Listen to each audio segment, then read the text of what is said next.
Welcome back to Global TV Talk Show. This is Ed in San Diego, and Ken Lloyd is joined us, Dr. Ken Lloyd in LA, and just back in from New York.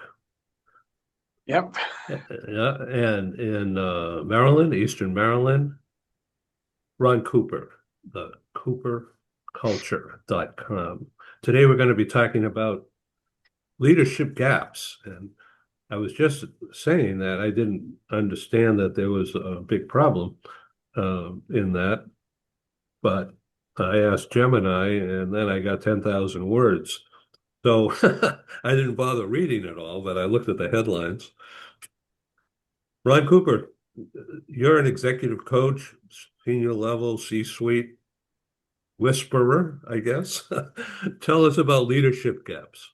No, thank you, Ed, and I appreciate this opportunity to speak with you and your primarily your listening audience about what are sometimes are called leadership gaps. There could be different names to it, different descriptors, but very basically, they're outdated modes of leadership, and some of those outdated modes are we have a weekly scheduled meeting. It's this day, this time, and let's meet. And once we're in the room, we'll figure out what it is we want to talk about. And that could be one thing.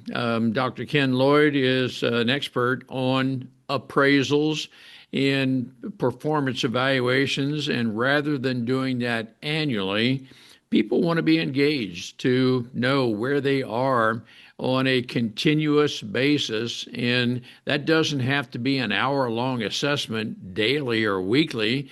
It's just a periodic conversation to where I, as an employee, I, as a leader, feel that I'm engaged with my people in communication. We can be very top-heavy with communication. We can micromanage.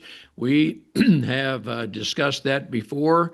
But if we are micromanaging people, that means, to a degree, we largely don't trust them.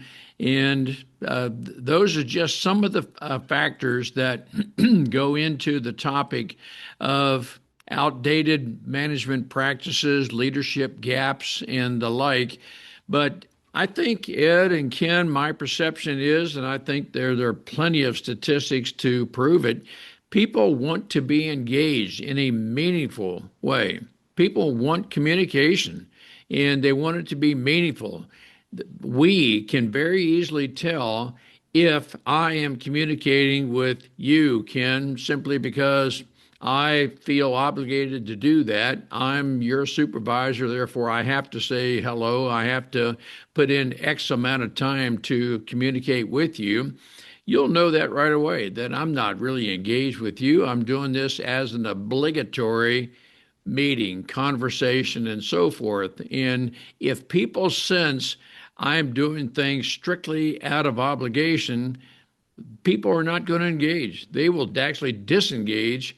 And then, of course, the other topic that is becoming, well, it's very relevant. Do I have to be in the office with you, or can I be remote? And can I still effectively contribute to the company objectives? Are they very well defined? Do I have a method to where you can assess exactly where I am in contributing to the company? Ed and Ken, these are all just some top-level conversations, but yet, as we leaders know our people, we need to be meaningfully engaged with them. So how do we get companies to tell the middle management to shape up, to communicate, to be human, to respect people's differences and train people? So one of the issues that Gemini talked about was lack of trust and the ability to understand people who are different, the leader, the manager, the worker, lack of trust. Yes, and Ed, it's very common that I cannot force you to do what you don't want to do. I can't make you do something. Well, And you get so, fired, right? Get well, out. or let's just say no. Let's just say that I am a contractor and I just have a sense about your company, nothing more than a sense. First and foremost, I have to develop a relationship with you. I'm not going to tell you right up front that Ed, your employees seem to be totally disengaged with you. No, I've got to work my way to establish a relationship, a rapport with you, so I can gain certainty and credibility with you. Once we have established that, then I may ask you, can I share an observation with you, Ed? And it's either yes or no. And of course, if the answer is no, then I can't force myself on you. But if you say, well, yes, if we have a good enough rapport that you trust me as having valid observations, and I may tell you, well, Ed, I've just noticed different things in your company, and then you may say, tell me a little bit more about that. What do you base your assessment on, and so forth? Ed, we can take that conversation to a more meaningful level. But in terms, if it is middle management who's having the problem, then almost certainly it begins at the top level. That the CEO, the one in charge, needs to make changes to whatever the culture is that the middle managers are not engaging, they're micromanaging, whatever it may be. But we have to have the courage to confront. And again, I'm going to always say that by confronting, we're certainly not doing that in a combative or argumentative way. It's just we need to have a meaningful discussion about this. And so that's at least a part response to what you were saying. Ken, I'd like you to comment, of course. One thing that I think about is people are afraid to speak up, retaliation or misunderstandings. I'm an outsider. Ken? This goes back to having a psychologically safe workplace where people are, in fact, encouraged to openly express their thoughts, and they will know that there will be no retaliation, no reprisals, no hostility, no unwarranted criticism. To know that you have the freedom here, we will listen to you. You both have used the word trust, and that is so important, and not to have it out there and we trust you, but words are fine. To truly trust, when I find and work with managers who aren't displaying trust, what's the most common factor behind it is they don't really trust themselves. And they know that when they are in similar positions and with management, they don't always like to admit it, but they couldn't be trusted. Not that they're going to go and steal or whatever, but they're not working the way they expect their employees to, or maybe they've experienced questionable management. We found that the way people manage is often heavily influenced by the way they were managed early in their career. And if they worked under a manager who did not show trust, the odds are they're going to be doing the same as well. So when you ask, how do we introduce this into a company? You also use the word training as part of your comments. That's really what it is. Whether in groups and or as individuals, to work on that, to help build the skills of these managers, not just technically, but how do you deal effectively with people, and respect and trust in a bona fide way, not just words, are key steps to take. And to get rid of the rituals, these ritualistic meetings. As you said, Ron, yeah, we just always do it, so we haven't. And everyone goes in there and go, this is a big waste of time. And frankly, they undercut trust. You say that we're a progressive, modern, innovative organization, yet we have these meetings, we sit around, we waste all this time, and that just undercuts exactly what we're trying to do in the first place. Ken, I'm going to advance what you were just saying because there's so much truth to that. Another manifestation of carrying forward, and you use that, and we do frequently carry forward whatever the environment is. Maybe we were raised in it as a family, we were brought up in it with a company or whatever. The term silence. There are some people who will remain silent. They're not going to speak up. because, and Ken, you mentioned it, we don't have a psychologically safe workspace, home environment. The home environment could have been just be quiet about this. If you can't work through it, then you just remain silent about it. We don't complain to each other and so forth. Just stay silent.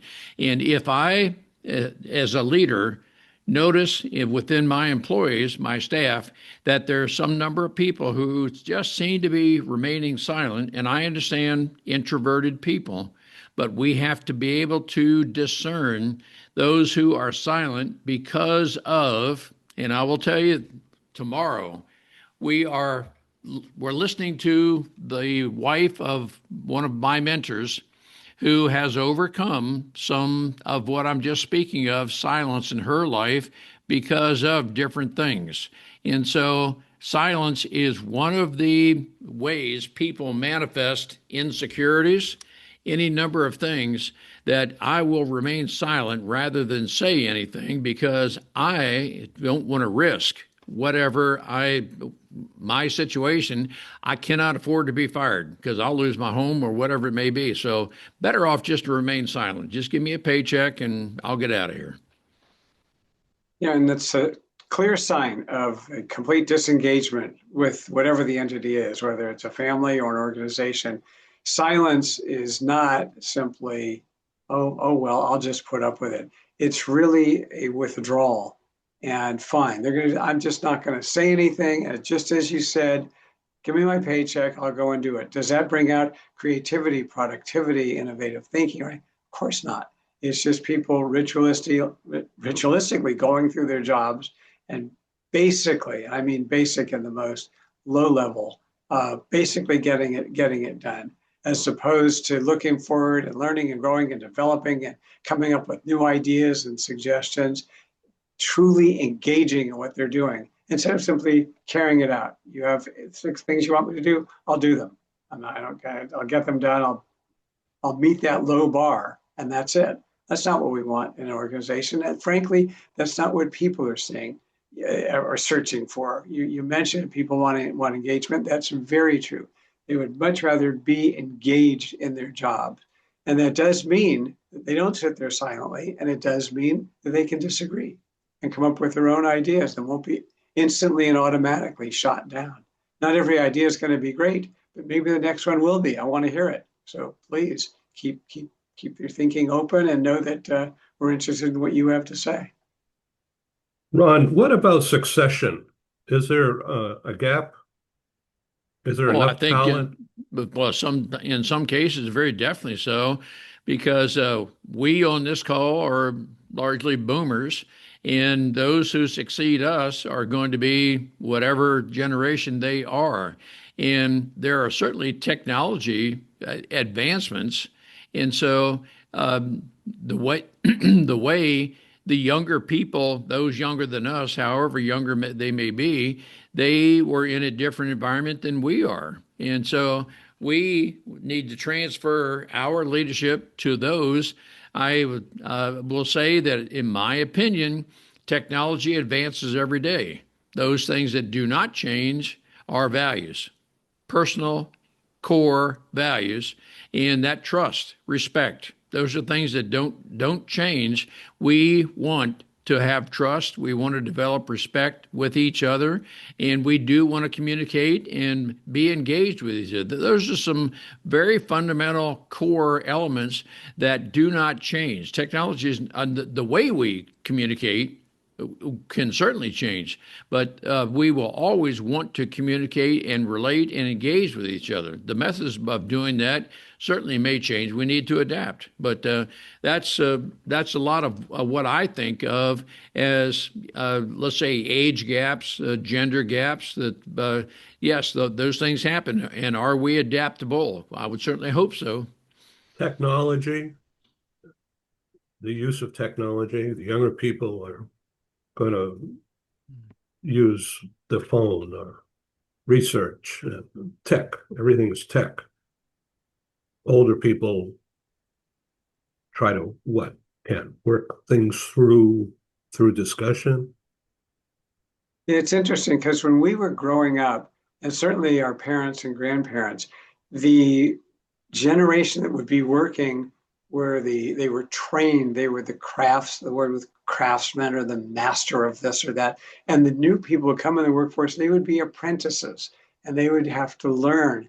Now it's really flip-flopped in many ways, which is hard for people of our generation to sometimes accept, that the new generation coming in is not just going to sit there and learn from us. That's part of it, but we're going to learn from them. And it's very important to go in with that mindset that they're coming in with a whole different set of skills. I have no qualms about certainly getting technical advice and help from brand new employees. That's fine. And generations ago, it would kind of be, why would if you're really a senior craftsperson, why are you asking this apprentice for how to do something? That mindset is gone. And I think what we've really seen now is much more, I would hope it's mutual respect with the new entries into the workforce, respecting the experience and frankly, not necessarily the knowledge so much as the wisdom of those who have a little bit more life experience. At the same time, those on the more senior end of the workforce, respecting and understanding that the new generation at work can make amazingly great contributions. And the way that they grew up in the digital area can be just a super asset for an organization. Ron, would you like to comment on that before we move Oh, on? I'm in total agreement that yes, the technology as it advances, the younger people are very adaptive to that technology. And I've mentioned before, reverse mentorship, that I can learn from a 20, 30-year-old about technology, those things I don't know about, and they can teach me things. And certainly as we relate to each other just that way, I'm learning from them, they learn from me. That's a way of mutually engaging with each other or engaging to a mutual benefit. I use that term very frequently. And so as we are engaging with people, I would hope that people don't, in the privacy of their workday, don't abuse the time. And I'm not expecting, every hour, every minute of the day, but, there's some people who are obsessed with the texting and so forth on the phone, and they can be hours doing that. And so I would hope that I have relayed to those within my sphere of influence exactly what our company is about, the strategic objectives, what we're working toward, and how everyone contributes to that objective. And so I do want to hold people accountable, but I don't want to micromanage them. So a lot said in what I just said, Ed. So what about this issue of behavior in the workplace and harassment and, crap like that? Gemini says this is a big deal. So I ask you because you're practitioners much more than I am. I'm just a media guy. That says here 47% of employees report harassment. 47%. Ron, is that real? Well, and I just have to assume that statistics, and I have not looked at the sources that you quoted, but what is harassment? I mean, what do people consider harassment? And it could be various forms of, oh gosh, you're always looking over my shoulder, you're micromanaging, you're telling me I must do things this way, but that's not the best way that I can complete a task. And that may be harassment that we hopefully are not of the mindset that we're not adaptable to, but different people have different ways to accomplish their various tasks. And I would certainly hope that I can help leaders be adaptable to different people's talents and so forth, that I'm not harassing that, well, you've got to do things the way I tell you to do it. I do certainly believe in the continuity and congruity of communication. That's, to me, is a core value, that let's communicate with each other. And so I don't want to be, again, harassing, but yet one of the core values for me is I will respond to you not later than my goal is to respond to you in the same form of communication you communicated with me within 24 hours of whatever form of communication you communicated with me. So that's just one aspect, Ed, of continuity and the congruity of communication. Because if we don't communicate, then, well, I don't know. Are you ignoring me, or where are we with this? Ken, is this fear of retaliation creeping in? Well, if there's any retaliation on a harassment claim, there's also other issues that come in terms of serious complaints that can be filed following that. You know, harassment, just as Ron is saying, people hear harassment, they immediately think sexual harassment. And that is illegal. And companies have very strict policies on that and take serious action, you know, when that occurs in terms of investigation, gathering statements from witnesses and so forth. 100% absolutely unacceptable and grounds for termination. But there are, just also, as Ron was saying, other forms of harassment, whether it's bullying, whether it's dumping all the horrible assignments on one person, yelling at an employee. But all of that can be the basis of someone saying, I'm being harassed here. You're meaner to me than you are to my coworkers. What's that all about? Why is that happening? So if we're really trying to develop an environment of trust, an environment of engagement, we have to be on the alert for any forms of harassment. And if it occurs, employees have the right to talk about it and mention to talk to their management or to HR or to a senior manager what's going on. But as leaders of an organization, we want to be aware of that. We want to make sure we're training employees. If you're treating members of your team with respect and with trust, you're not harassing them. And frankly, harassment can come from their coworkers. It can come from even if they have people reporting to them. There certainly are cases where the people and managers are being harassed by their employees. None of that is acceptable. None of that should fit into the culture of the organization. And we want people to be engaged. We have to let them know if it's going on, say it, and we will take action on it, whatever the form of harassment may be. Ed and Ken, let me each ask you something that has occurred with me very recently. I asked a person in multiple ways, multiple times, a question. And okay, so I asked a question by way of text, no response.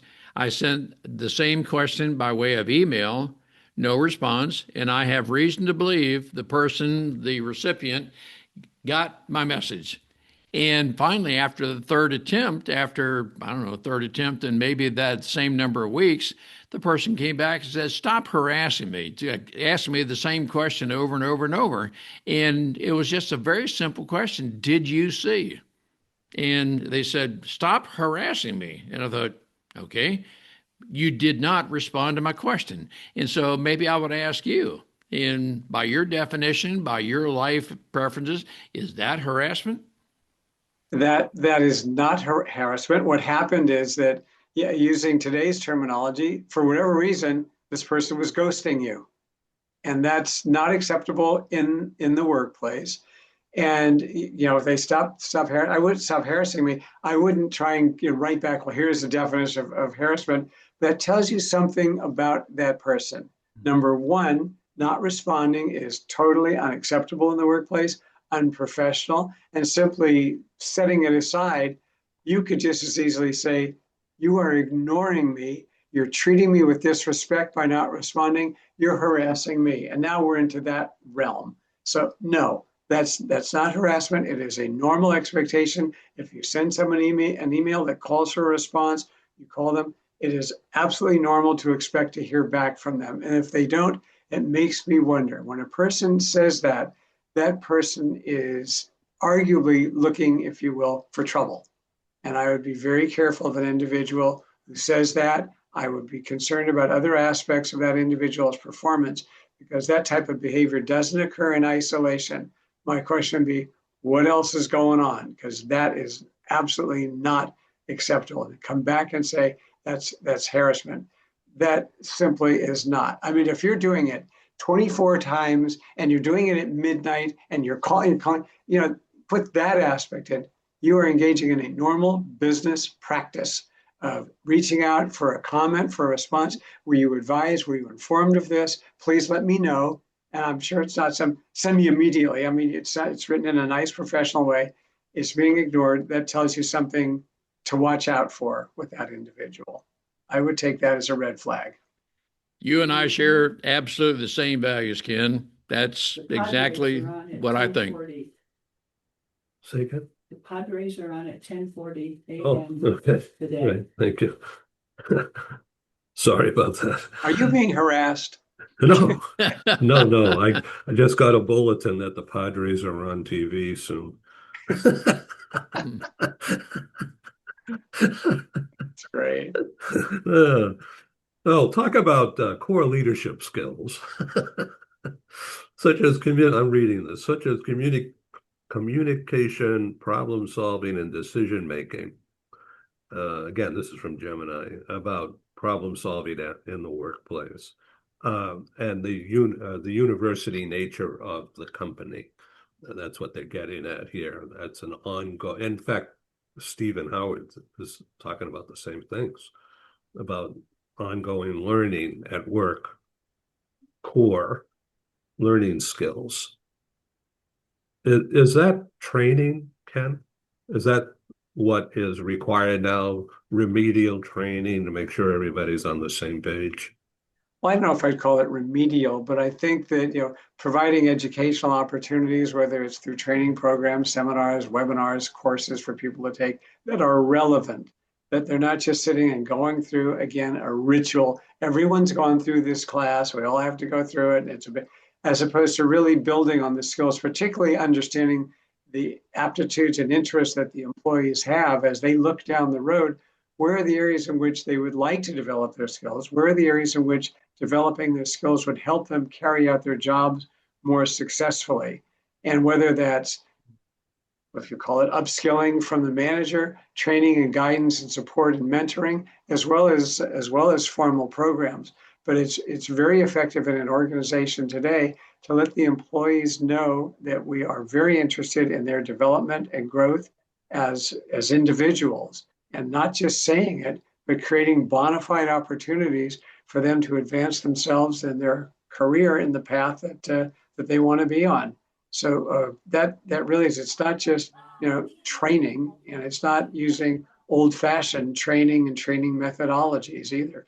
We know from the training standpoint, a lecture is actually the least effective way for someone to learn. They learn far more by practicing, by having feedback, by engaging, because I can be at a lecture and it's a training session and we're sitting here, we're doing it remotely, and I'm actually just on my laptop, okay? Or if it's something comes out in a lecture and I have a question, I don't get to ask it, so I don't learn. People really learn by getting feedback along the way in the educational program. I'm not talking performance appraisal, but engaging two ways, as opposed to just here's how you do it and go do it. That just is not an effective way for people to learn. Ron, at one time you talked about, pardon me, at one time you talked about EQ, emotional intelligence, and teaching that in the workplace. Is that part of this discussion, or am I off base? No, it is a part of it, because emotional intelligence has to do with how I respond to maybe what you say to me, what our communication, that I may, if I know that, I need to know myself that, and as I know you, Ed, there's some things that, I want to ask you a question. Now, maybe 3 or 4 different ways I could word that question. I want to word it in a way that is aligned to your personality, your styles, but I don't want to be emotional about just responding without thinking into what I want to try to effectively communicate. So yes, emotional quotient emotion. What may trigger an emotion with me? You know, the old expression, well, count to 10 before you respond. But those kind of things that are we emotionally stable enough that we can take a response and process it correctly, and we are not going to get emotionally reactive to that and escalate it to the point of being combative or argumentative. I would hope that we can process it in a rational, intellectual way, that we can say, okay, I am going to be the mitigator with this, and I am going to keep this at a level of communication to where we can both benefit from this. And that has a lot to do with emotional quotient, emotional intelligence. Ken, is this the C-suite's responsibility rather than the mid-management level about rebuilding accountability and trust? Well, I mean, you'd like to see emotional intelligence shown by individuals in the C-suite and demonstrated in their behaviors. But in terms of who's responsible for it, I think a lot of that just comes by the very way in which managers, leaders, C-suite execs behave. One of the key components of emotional intelligence is empathy, truly understanding how the people you're working with feel. And it's different from sympathy. Oh, I feel sorry for you, this happened, or you're too bad. Empathy is really putting yourself in their position and understanding how are they feeling and interpreting and deeply internalizing what's going on in this organization. And that's different because you think, well, we'll just put out these regulations or have these meetings or go and do our leadership practices in the same old way without really understanding how our employees are interpreting it, what impact it's having, what might they be going through. It's so interesting when we talk about feedback and the millennials, what they're interested in. Among other things, they do want to have some consideration for their mental health.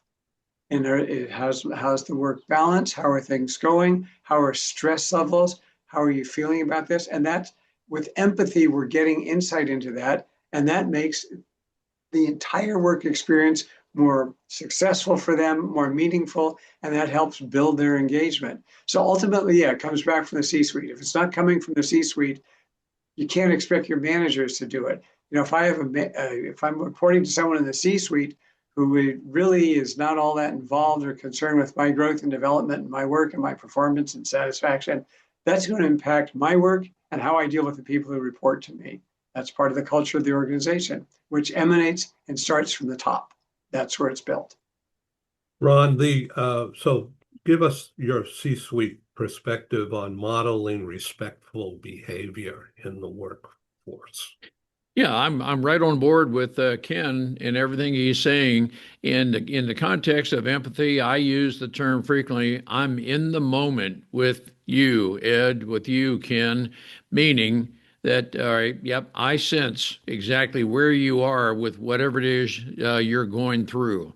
And so as the leaders in an organization, we have got to exemplify. We've got to live. We've got to be who we say we are.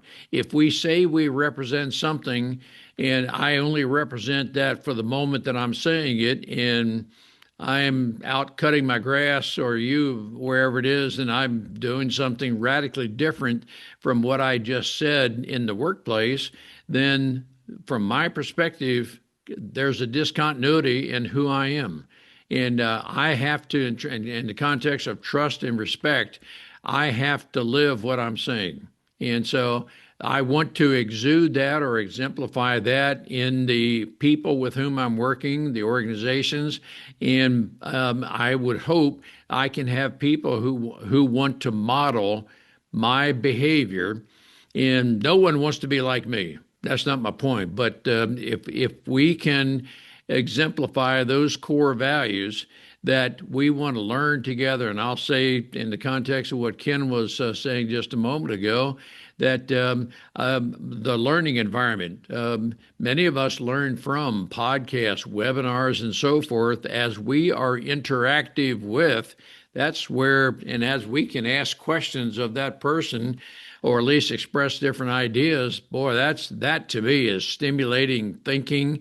But the environment needs to be such that we share that with each other. We're not concerned about you or Ken advancing over me if I share information with you. Nope, we're in this together to advance each other. That's all a part of our culture.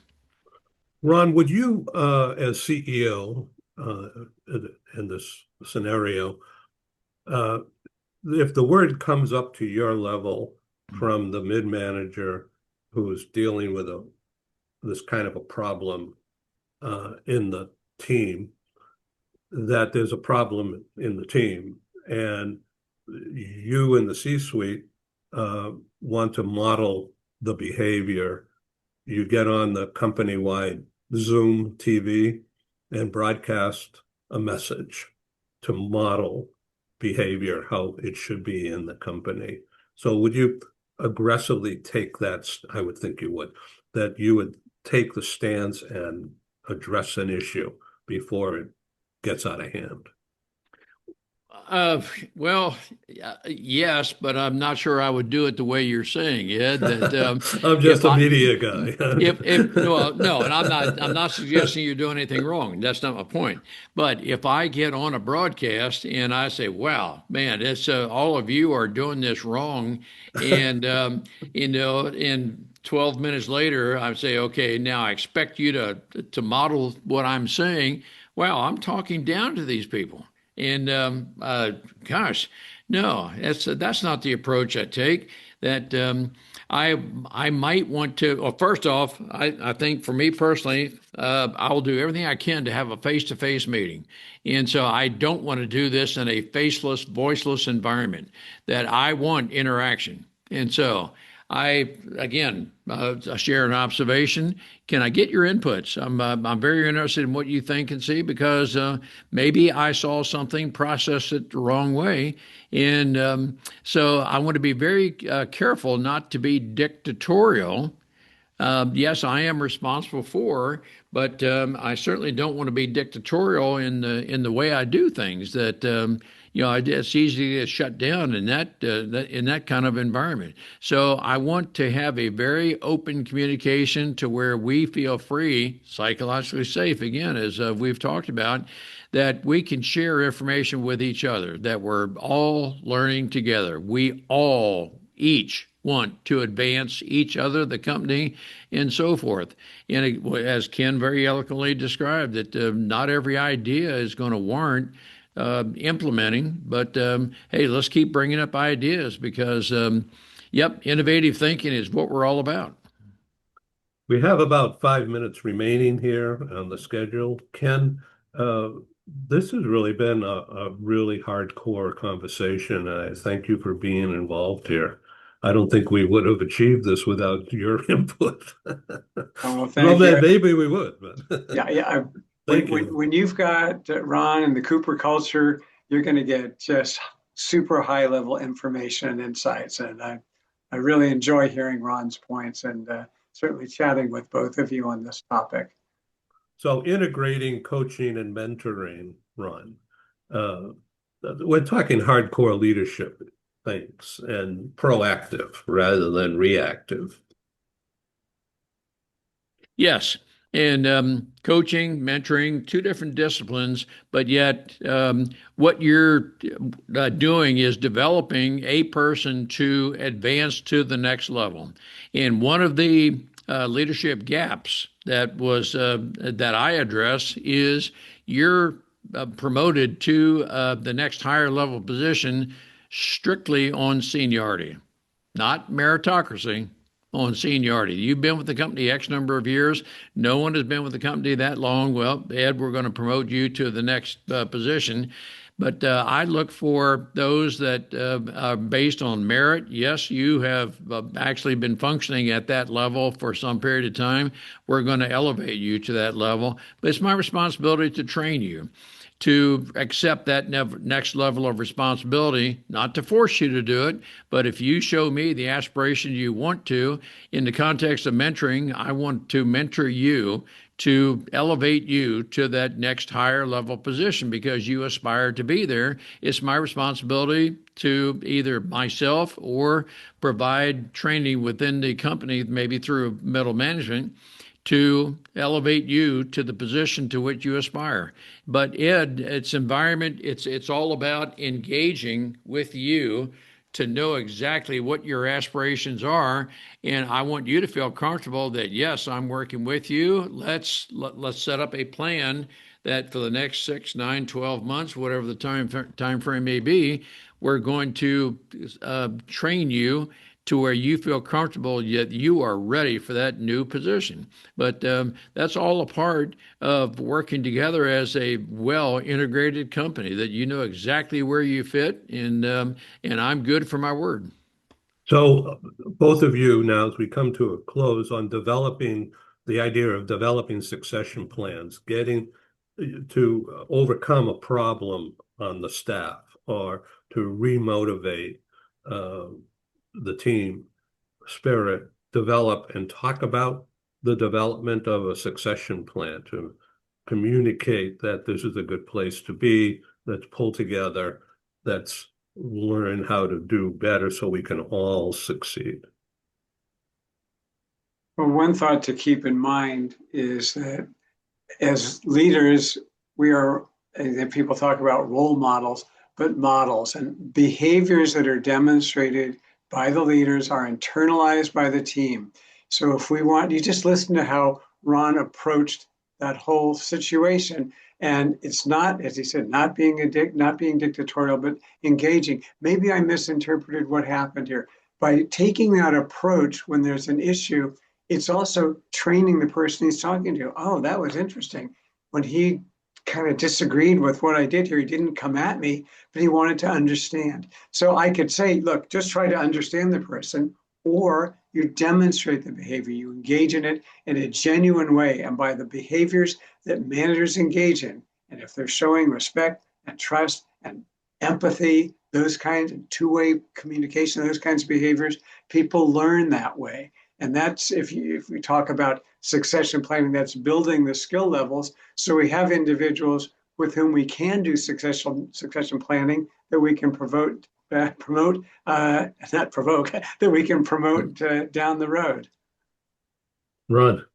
Oh, I'm right there with you. That people do model the behavior of the culture in which they are in. And again, we frequently carry forward that of the environment. And so I want to do everything I can to create the right environment to where people, again, carry forward core values. We respect each other. One of those core values is we'll never consciously denigrate each other.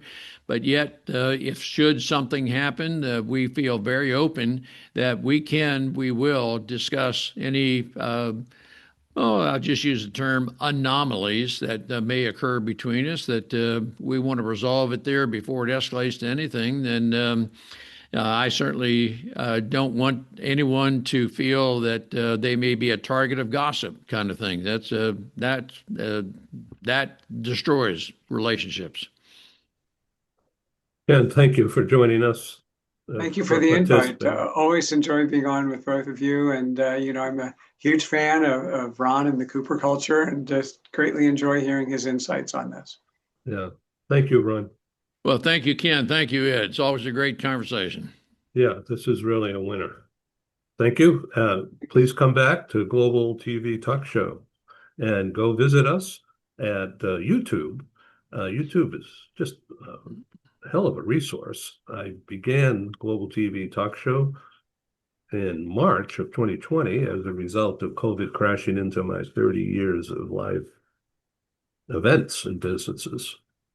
And since then, we've done over 1,100 broadcasts, and they're all available free. Please subscribe. Here's how to get there. It's youtube.com. It's free. youtube.com/@Global TV Talk Show. Free access. Thank you. And go to thecooperculture.com. Ken, do you want to talk about your new book? Do you have a publisher yet? Not yet. We're still in the woods and trying to put this together. So nothing to talk about yet, other than be persistent, be patient. It takes a while. Rome wasn't built in a day, and I'm okay with that. Ciao. Thank you. But thanks for asking.